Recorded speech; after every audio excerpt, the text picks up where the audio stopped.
Hey mini chums, and welcome back to the Kenwood Kids Club, coming to you from the Mr. Baker's Cakes kitchen. I do hope you had an absolutely fantastic Easter break, and for those of you who are already back at school, I hope it's not too bad, and for those of you who were still on holiday, make the most of these last few days. One way that you could enjoy them even more would be to have a go at this week's recipe. Today we're going to be making leftover chocolate Easter brownies. And before you say it, I appreciate that not everybody might have some Easter chocolate that's left over, that is. However, what I love about this recipe is that it essentially is made using whatever bits and pieces you have lying around in your kitchen. So yes, today I'm going to be using some leftover Easter egg, and I've got some leftover mini eggs as well, but you can just use any type of chocolate you want, whether that's dark chocolate or milk chocolate or chocolate with nuts in or whatever you have.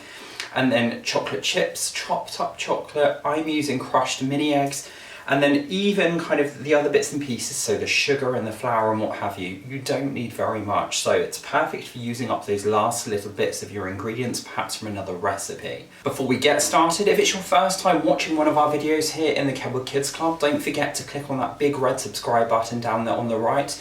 And of course, make sure to give this video a thumbs up so that I know that you're watching. If you head down to the video description, you'll find the full list of ingredients for everything you need to bake along with me today, and you'll also find a link to the Kenwood Kids Club where you can upload the results of your baking session and maybe even end up winning our Star Baker of the Month competition.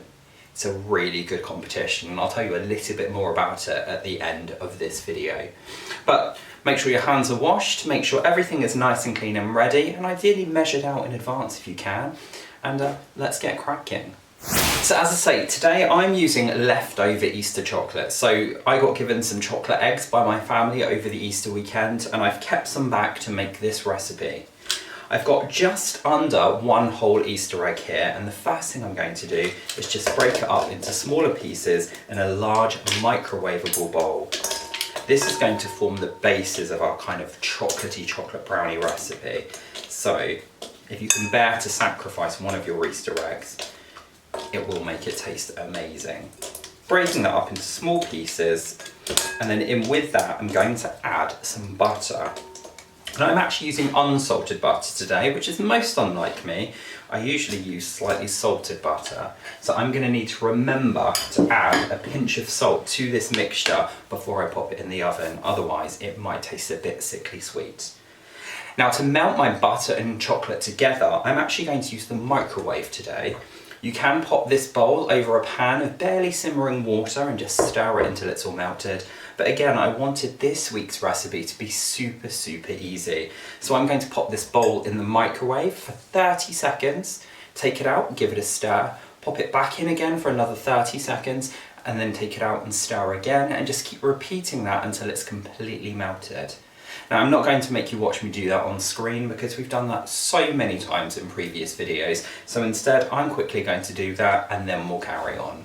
When your chocolate and butter mixture is melted, it should look something like this, and by doing it in the microwave, it shouldn't have got too hot either. You don't want it to be too hot when you start adding in the next ingredients, because in a minute we're going to add some eggs, and if we add them to hot chocolatey butter or buttery chocolate, it's going to start cooking them, and we'll end up with chunks of cooked egg in our brownies, and nobody wants chunks of cooked egg in their brownies, do they? When your mixture is kind of not too hot, just kind of warm to the touch, we're going to go in with our next ingredients, and that includes our sugar. Now, the recipe actually asks for golden caster sugar, but I only had enough for about half the amount in golden, so I've just made up the rest in white caster sugar, and that will work absolutely fine as well. That's what I mean about this recipe. It's really forgiving, so you can just use whatever you have. I'm also going to add in a pinch of salt. We talked about that a moment ago. I've just got some sea salt here, but table salt's fine. We're not using very much. And then finally, I'm going in with a teaspoon of vanilla extract. I've got this lovely one from a company called Little Pod, which is absolutely amazing. But any extract or vanilla bean paste would work as well, just not vanilla essence. Essence is made from chemicals and it's not as tasty. And then I'm using a whisk to just stir that sugar into the chocolatey mixture.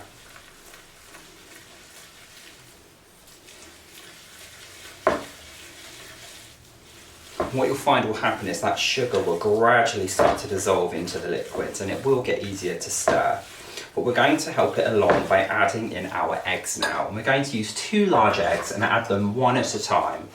So I'm just going to crack them from the worktop and then straight into the bowl. We don't always go straight into the bowl because if you drop some shell, it can be tricky to get it out if you're making something like a cake. But actually, with something like this, you should be fine. So just stirring in that first egg until it's completely combined. And then we can do exactly the same thing with the second egg.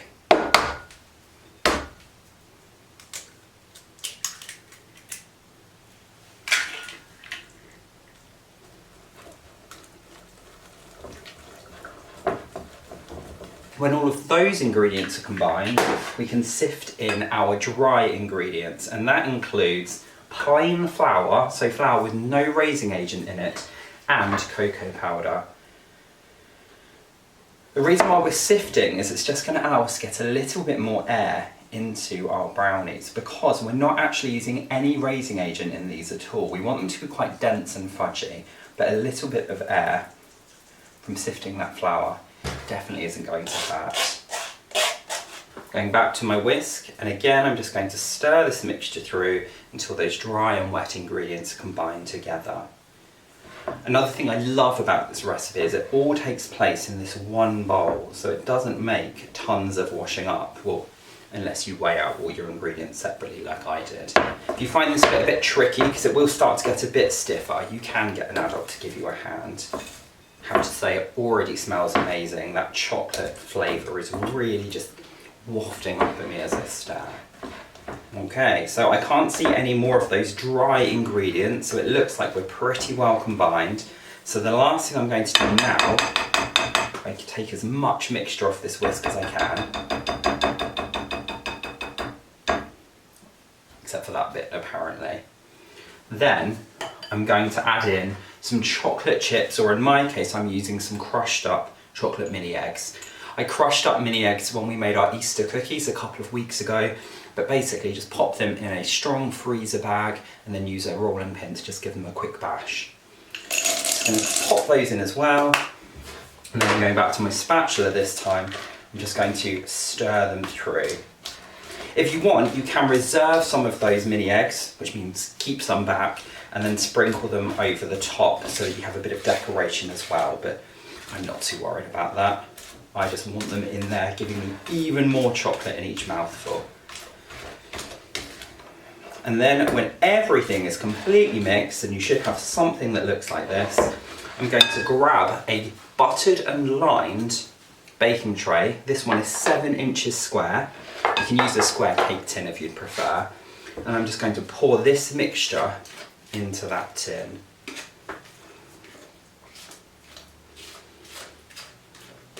The great thing about using a spatula like this rather than a wooden spoon is it means you can scrape all of that mixture out of your bowl. There we go, and because it's quite a runny mixture, you shouldn't need to use anything to level it out, but you can do if you feel like you need to.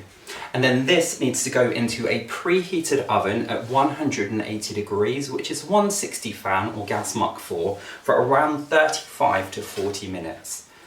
After that time, you may find that a skewer test comes out a little bit dirty still, but that's fine because with brownies we tend to want to go more underdone than overdone. When it comes out of the oven, I'd like you to leave it in the tin to cool down completely, and then we're going to put the tin in the fridge to chill our brownies right down. The reason why we do that is it makes it a lot easier to chop them up into little pieces. If you do it at room temperature, they can crumble a little bit. So I'm going to go and pop mine in the oven, and the next time I see you, I shall hopefully have some beautifully baked and freshly chilled brownies ready for slicing. I'll see you soon. Okay, so it's been a couple of hours, well I say a couple, more like 3 hours, and this is what my brownie is now looking like. Apologies if you can hear the neighbour's dog barking, by the way, but we're just going to ignore that. What you'll hopefully see is it's almost got kind of like a shiny finish to it, and what's happened is it's raised up while it was baking and then it's gone back down again, which is why we kind of have this kind of ridge around the edge, and that's quite common for this more fudgy type of brownie. By the way, if you're not so much a fan of this type of brownie and you prefer something a little bit more, almost more cooked, it's probably the way I would phrase it, then don't forget we have previously made brownies right here on the channel, and I'll link that video down below. But I do think that this type of brownie, this very fudgy, almost kind of is it baked, isn't it baked, is a lot more popular with most people. So that's kind of what we've gone for with this one. And now it's had the chance to kind of cool down, go in the fridge and chill down. We can take it out of the tin. It should come out fairly easily. If it's a bit stuck, it's just where you've buttered the tin and it's kind of solidified a bit in the fridge. But just kind of gently work it loose, and you should end up with something that looks like this. That can then be got rid of. And then I'm going to use a large kitchen knife or a large chef's knife like this one here. You might want to get an adult to do this bit for you. But I'm going to cut this in half directly down the middle. Like so, and again, because I've chilled it down, you'll see that I get lovely clean cuts, which you would not get if you had done this at room temperature. And then I'm going to do the same thing again, cutting that half in half lengthways. And you can see that that top is very much kind of almost crumbling, and that's a sign of a good brownie if you've got that kind of crumbly top. And then I'm cutting it again, so I've now got 4 strips, and then I can turn it around and do exactly the same thing again in the opposite direction. And what that would do is give me 16 individual pieces of chocolate brownie. So there we go, there are 8. Do the same on this side. And there are 16. It kind of gives you maybe like a 4-bite brownie. And then of course you get the joy of choosing whether you want a crispy edge piece like this one here, or whether you want a soft and gooey, more fudgy piece from the middle. Now again, if I hold this up, hopefully you can see on camera, we've got those chunks of mini egg there, but the brownie itself is really quite wet and gooey and almost fudgy. As I say, not to everybody's taste, and if I'm honest, not the way I like a brownie. I do prefer the other type I showed you in a previous video, but I do know that lots of people go nuts for this type of really gooey fudgy brownie, and if you're one of those people, I highly recommend giving this recipe a go. Not only is it really simple, as you saw, just one bowl, popping all those ingredients in, but actually it does come out really, really nicely and really, really deliciously. Now I'm going to try one of these edge pieces over here because I do prefer the kind of the crispy bits myself, and we'll see what it's like.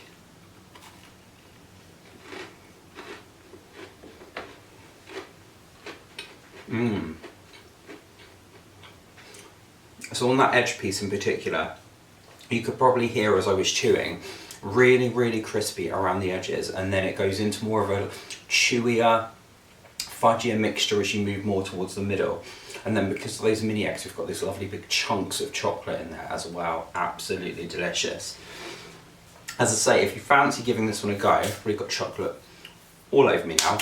If you fancy giving this one a go, don't forget you can head down to the video description where you'll find the full list of ingredients that you'll need to bake along with me.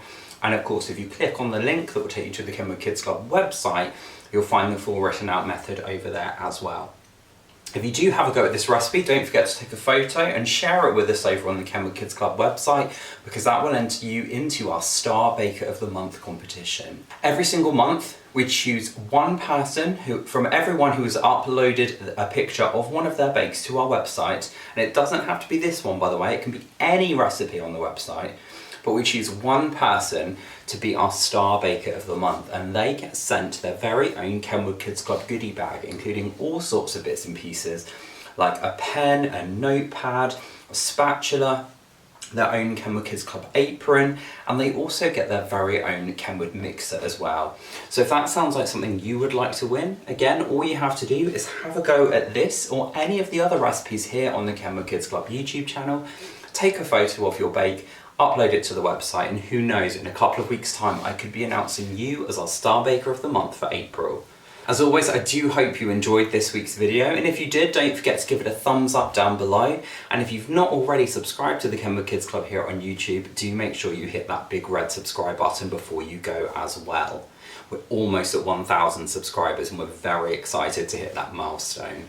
I will be back at the same time next week with another fun and easy recipe for you to bake along with. But until then, as always, take care and happy baking. Bye everyone.